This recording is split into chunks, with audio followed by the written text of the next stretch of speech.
Some American English is better because it is spoken by your people. Some say other types of English are wrong or strange. But this idea is a myth. A myth is a story that people believes, even when it is not really true. Ay, patay mo natin yung clickpad para maganda yung sounds.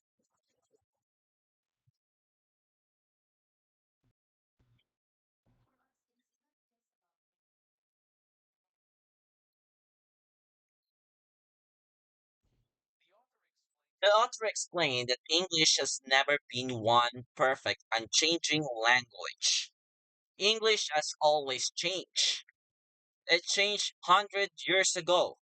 It changed 200 years ago. It changed 500 years ago, and it's still changing today. Every time English moves to a new place, it changes a little. Imagine English is like a river. A river flows from one place to another. The water is always moving. When the river moves, it touches different rocks, different lands, and different plants. Every place makes the river a little different. English is the same. When English traveled to America, to Canada, to India, to Africa, to Australia, it picks up new words and new style. So British English and American English are not better or worse. They are like two different parts of the same river. They are connected, but they are not identical. Identical means exactly the same. Foreign English learners, this chapter gives a very important message. You don't need to speak one perfect English because perfect English does not exist. Instead, you only need to speak clearly. You only need to make meaning. If people understand you, your English is working. The author also explained that people sometimes feel proud of their own English style. British people may say American English sounds too casual or too loud. American people may say British English sounds too formal or too old fashioned. But this opinion comes from culture, not from rules. The language is not wrong. It is simply different. Here are some English examples of these differences. In the UK, people say flat. In the US, people say apartment. In the UK, people say holiday. In the US, people say vacation. In the UK, people say trouser.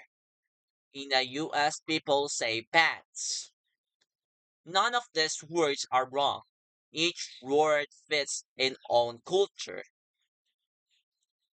So English belongs to everyone who speak it, including you. You don't need to copy one's country style perfectly. Your English can grow naturally in a way that feels right for your life.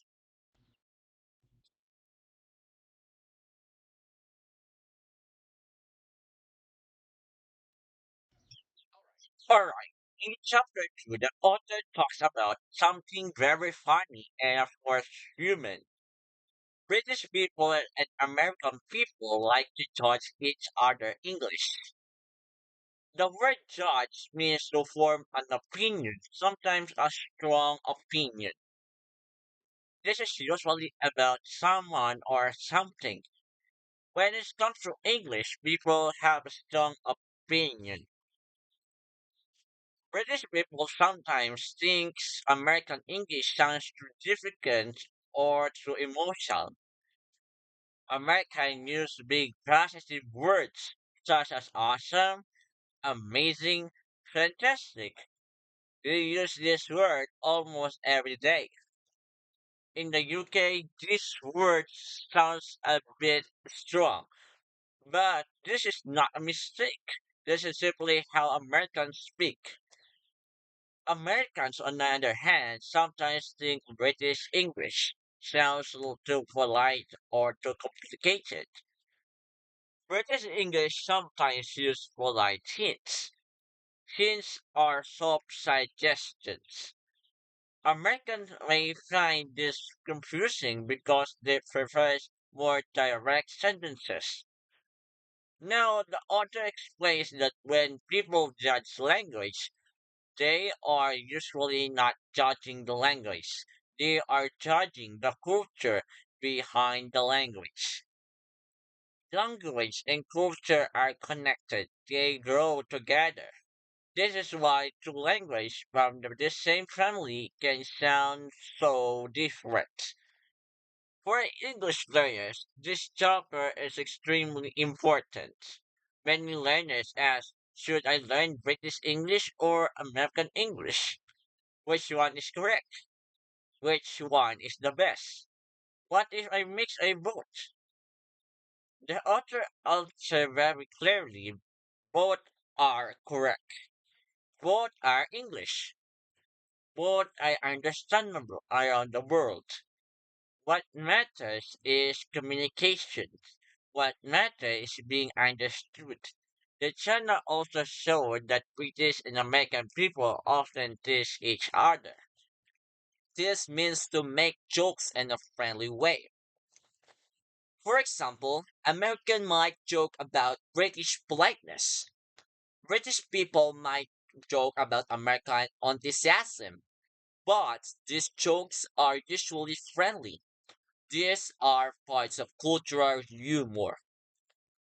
The problem is, learners sometimes feel stressed when they hear these jokes. They think the jokes means something serious, like my English must be wrong. But no, the jokes are between native speakers. They are not instructions for you. They are not rules. They are not just joke. Finally, the author explained that sometimes people judge each other because they feel a little insecure about their own language. Insecure means not fully confident, so judging someone else makes them feel stronger. But this is not nothing to do with learners. This is just human behavior. The main message of this current chapter is simple. Do not worry when native speakers judge each other's English. You do not need to choose a side.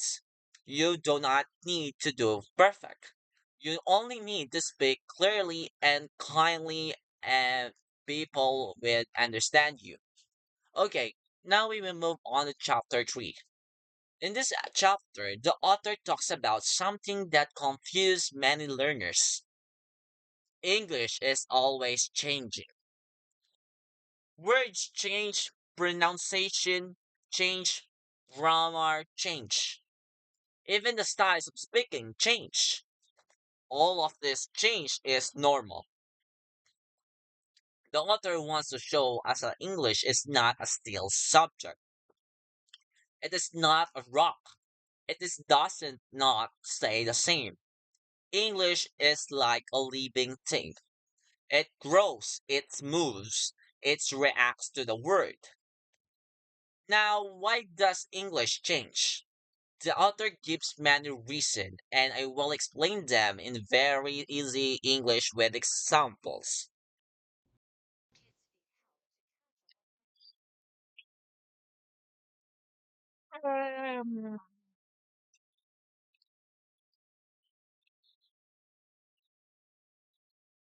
Ay, nakabidyo pala.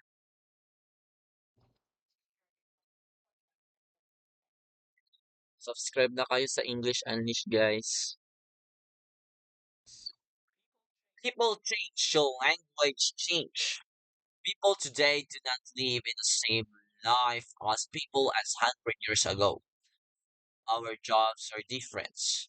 Our technology is different.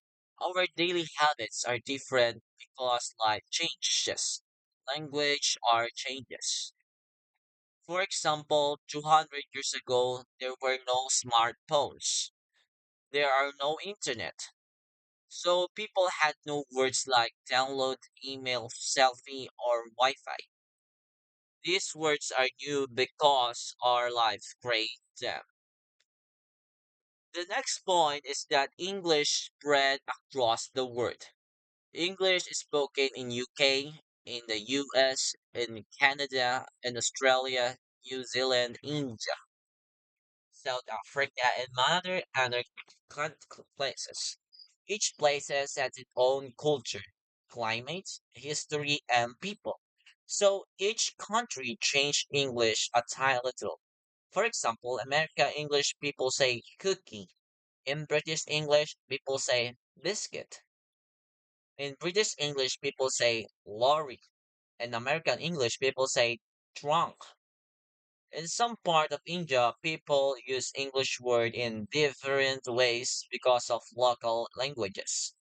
So English changes because the speakers are different. Another point is that young people change language faster. Young people like new words. They like fun words. They like short words. For example, many young people say that movie was lit. Lit, lit means very good or exciting.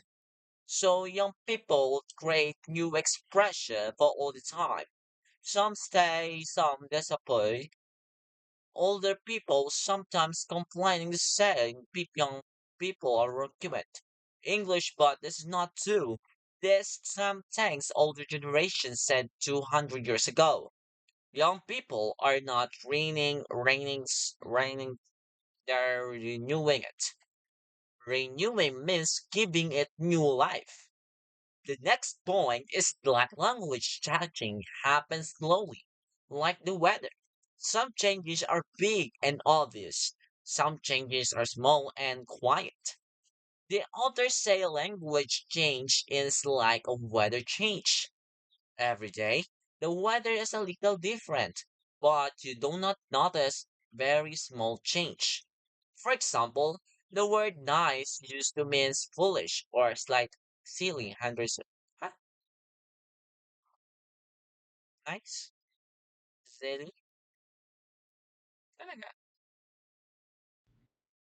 Wala.